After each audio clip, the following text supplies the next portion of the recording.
হুজরাত মানে হচ্ছে কামরা, হুজরা মানে কি সবাই বলেন? ঘর বা কক্ষ। কামরা, সেল। ফাঁসি দেওয়ার আগে একটা সেলে ঢুকানো হয় লোকজনদেরকে, এটার বলে কন্ডেম সেল।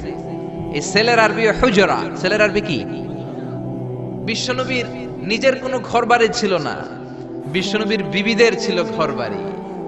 11 জন বিবি এট এ টাইমই বেঁচে ছিল। কোন বর্ণনা এসেছে 9 জন বিবি এট এ টাইমই বেঁচে ছিল। তাদেরকে বিশ্বনবী এক একজনকে এক একটা ঘর দিয়েছিলেন। এটাই ছিল বিশ্বনবীর হুজরা। আর এই হুজরা থেকে এই সূরার নাম সূরাতুল হুজুরাত। চিল্লায় এখন আল্লাহু আকবার। এক শ্রেণীর কপাল পোড়া লোক আছে, তারা বলে বিশ্বনবী ছিল নারী লোভী, বিশ্বনবী ছিল নারীর দেহ ভোগ করার জন্য পাগল পাড়া। আরো জোরে নাউযুবিল্লাহ। তারা আমার নবীরে চিনে নাই, আমার নবীর জীবনী জানে না, আমার নবীর বায়োগ্রাফি পড়ে নাই। বিশ্বনবী তার জীবনের একটা বিয়েও নিজের ইচ্ছায় করে নাই। করেছেন কার ইচ্ছায়? আর জোরে কার? বিশ্বনবী তার প্রথম বিয়েটা করেছেন বিশ্বনবী যখন 25 বছর বয়স। কত বছর? বিয়ে করলেন সাইয়্যিদাতুনা খাদিজা রাদিয়াল্লাহু তাআলা আনহাকে। উনার বয়স তখন কত ছিল? Can you imagine? আপনি কি কল্পনা করতে পারেন একটা পুরুষ যদি নারী লোভী হতো, নারী পিয়াসী হতো, যেখানে মক্কার নারীরা বিশ্বনবীর জন্য পাগল পাড়া, এরকম সুদর্শন হ্যান্ডসাম স্মার্ট যুবক মক্কাতে দ্বিতীয়টা ছিল না। কোন সুবহানাল্লাহ। এরকম সুদর্শন শক্তিশালী যুবক বিশ্বনবী বলতেন, আমার এক হাতের মধ্যে 40 জন জান্নাতি লোকের শক্তি ঢুকিয়ে দিয়েছে কে? বিশ্বনবী তার প্রথম বিয়েটা করলেন 25 বছর বয়স। প্রথম বউয়ের নাম ছিল খাদিজা, বয়স হলো 40। 40 হলেও হতো, তার আগে বিয়ে হয়েছে দুইটা, মানে দুইবার তালাক খাইছে, অনেকগুলো বাচ্চা জন্ম দিয়েছে, একেবারে প্রৌঢ়া বয়সের বার্ধক্যে উপনীত হয়েছে। 40 বছরের বার্ধক্যে উপনীত হওয়া একজন প্রৌঢ়া নারীকে বিয়ে করলেন বিশ্বনবী 25 বছরের যুবক। সুবহানাল্লাহ। 25 বছর বয়সে বিয়ে করলেন, আবার তার সাথে 25 বছর সংসার করলেন। বিশ্বনবীর 50 বছর বয়সের আগ পর্যন্ত বিশ্বনবী দ্বিতীয় বিয়ে করে না। আল্লাহু আকবার। 25 থেকে 50 বিশ্বনবীর যৌবনের মোক্ষম সময়টাকে বৃদ্ধা নারীর সাথে কাটিয়ে দিলেন। বিশ্বনবীর বিয়েগুলো 4টা কারণে ছিল। জোরে বলেন কয়টা? এক হচ্ছে educational cause, legal cause, social cause, political cause. এক নম্বরে শিক্ষার কারণে।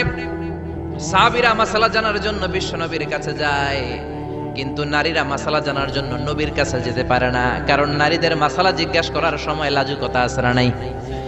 বিশ্বনবীকে আল্লাহ বললেন, ও নবী আপনি বিয়ে করেন, আপনার কাছে কোন নারী এসে মাসালা জিজ্ঞেস করার দরকার নাই, আপনার বউয়ের সংখ্যা এত বেশি হবে, সব নারীরা এসে আপনার বিবির কাছ থেকে মাসালা জেনে জেনে ইসলাম মেনে নিবে গো নবী। আল্লাহু আকবার। এই শিক্ষার কারণে বিশ্বনবীর বিয়ের সংখ্যা বেড়েছে। 2 নাম্বার হচ্ছে লিগ্যাল কজ, আইন শিখানোর কারণে। বিশ্বনবীর পালক ছেলে যায়েদ বিন হারিস, পালক ছেলের বউ, আপনি যদি পালক ছেলের বউ যদি বউকে তালাক দেয়, ওই বউকে পালক বাবা বিয়ে করতে পারে। যেরকম ঠিক কিনা? এটা বোঝানোর জন্য বিশ্বনবীর বিয়ের সংখ্যা আরো একটা বেড়ে গিয়েছে। চিল্লা এখন আল্লাহু আকবার। আবার বিশ্বনবী ছিলেন সোশ্যাল মানুষ, সামাজিক মানুষ। সামাজিকতা রক্ষার জন্য বিয়ে করেছেন। বিশ্বনবীর রাইট হ্যান্ড, ডান হাত হলো আবু বকর। আবু বকরের মেয়েকে বিয়ে করে বিশ্বনবী আবু বকরকে শ্বশুর বানালেন। বিশ্বনবীর লেফট হ্যান্ড হলেন ওমর। ওমরের মেয়েকে বিয়ে করে বিশ্বনবী ওমরকেও শ্বশুর বানালেন।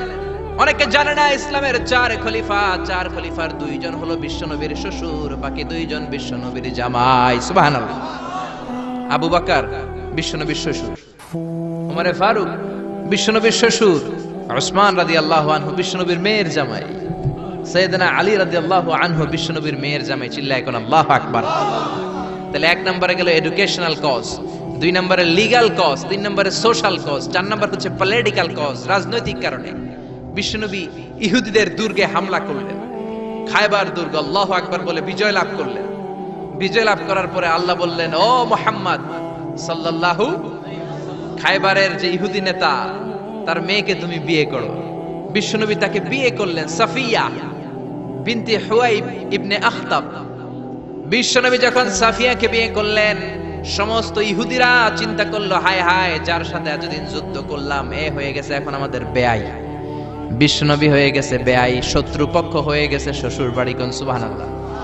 হাজার হাজার ইহুদি বলে আর এই লোকের সাথে তরোয়ার দিয়ে যুদ্ধ করার দরকার নাই, সবাই পড়ে নাও লা ইলাহা ইল্লাল্লাহু মুহাম্মাদুর রাসূলুল্লাহ সাল্লাল্লাহু। এই কারণে বিশ্বনবীর বিয়ের সংখ্যা বেড়েছে। একটা বিবিকেও বিশ্বনবী নিজের মন মতো বিয়ে করেন নাই, করেছেন একজনের অর্ডারে। তিনি কে? এই জন্য প্রত্যেক বিবিকে বিশ্বনবী একটা ঘর দিয়েছেন, এটাকে আরবিতে বলে হুজরাত। এই হুজরার নামে এই সূরার নাম সূরাতুল হুজরাত। পড়েন আল্লাহু আকবার। এটা মাদানী সূরা। এখানে আল্লাহ তাআলা আমাদেরকে কিছু সোশ্যাল নরমস শিখিয়েছেন, সামাজিক রীতিনীতি শিখিয়েছেন। এই সূরাটাকে বলা হয় সূরাতুল আখলাক, চরিত্র গঠনের সূরা। সোশ্যাল এন্ড এথিক্যাল কিছু অ্যাটিটিউডস শেখানো হয়েছে, দ্য সোশ্যাল অ্যাটিটিউডস ইন ইসলাম। সমাজে সামাজিক কিছু রীতিনীতি আছে না নাই? আমাদের সমাজে আজ কোনো শান্তি নাই, ভাইয়ে ভাইয়ে মারামারি, বন্ধু বন্ধুতে কোপাকুপি, ফ্যামিলি ফ্যামিলিতে ঝগড়া আছে না নাই? এই সূরাটার কেন্দ্রীয় আলোচ্য বিষয় হচ্ছে to ensure a peaceful society by practising some rules and regulation. আল্লাহর দেয়া কিছু বিধিনিষেধ মেনে নেওয়ার মাধ্যমে সমাজে শান্তি প্রতিষ্ঠা করা। চিল্লায় পড়েন আল্লাহু আকবার। আমরা আজকে এই সূরার আলোকে জানার চেষ্টা করব কি কি জিনিস আল্লাহ আমাদেরকে মোরাল এন্ড এথিক্যাল গাইডলাইন এবং ইনস্ট্রাকশন দিলেন, যেগুলো মানার মাধ্যমে একটা সমাজ শান্তিপূর্ণ হয়। আমাদের এই কায়েমপুরের সমাজটা শান্তিপূর্ণ হোক, আমরা চাই কি চাই না? একটা আওয়াজ তুলে বলেন না, চাই কি চাই না? আমরা সবাই চাই। তাহলে আসেন সূরাতুল হুজুরাতে আল্লাহ কি বললেন আমরা শোনার চেষ্টা করি। আল্লাহ শুরু করলেন, ইয়া আইয়ুহাল্লাযীনা আমানু লা তুকদ্দিমু বাইনা ইয়াদাইল্লাহি ওয়া রাসূলিহি ওয়াত্তাকুল্লাহ ইন্নাল্লাহা সামিউন আলীম। আল্লাহু আকবার। আল্লাহ বললেন, ও ঈমানদারেরা শোনো শোনো, খবরদার আল্লাহ আল্লাহর রাসূলের চেয়ে বেশি বুঝো না। Don't be advance before your lord and messenger. আল্লাহ আল্লাহর রাসূলের দেয়া বিধানকে তোমরা টপকে যেও না। আল্লাহ আল্লাহর রাসূল যেটা বলেছেন সেটাই ফাইনাল, ঠিক কি না? নাকি আল্লাহ আল্লাহর রাসূল কথা বলার পরে আমাদের কথা আছে? আল্লাহ আল্লাহর রাসূল কোনো বিধান দিয়েছেন, আমাদের কোনো কথা আছে? আমরা বলবো সামি'না ওয়া আতা'না, শুনলাম মানলাম, আমাদের কোনো কথা, আমাদের কোনো এখতিয়ার নাই, আমাদের কোনো অপশন নাই। আল্লাহ আল্লাহর রাসূল যেটা বলেছেন সেটাই ফাইনাল, ঠিক কি না? আল্লাহ বললেন জিনা করলে মাথা কাটো, কার কথা? চুরি করলে হাত কাটো, কার কথা? এরপরে আমাদের কোনো কথা আছে নাকি? চুরি করলে হাত কেটে দাও, তবে এই হাত কলা চোর, মুরগি চোর, ডাব চোর ওই চোরদের জন্য নয়, যারা এক সিগনেচারে 10,000 কোটি টাকা মেরে দেয় ওই চোরদের হাত, ঠিক কি না?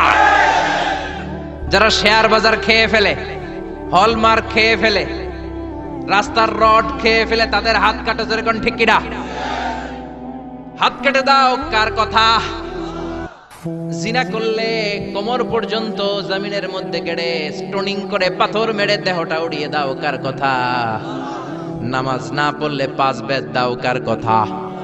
আল্লাহ আল্লাহ রাসূল যখন এই কথা বলেছেন, তারপরে আমাদের নিজেদের কোনো কথা আছে নাকি?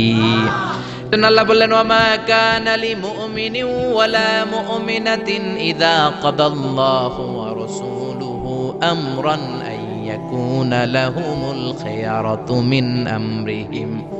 আল্লাহ আল্লাহর রাসূল যখন কোনো ডিসিশন দেয়, ওই ডিসিশনই ফাইনাল। মুমিনদের ওই ডিসিশনের পরে নিজেদের কোনো ডিসিশন দেওয়ার সুযোগ থাকে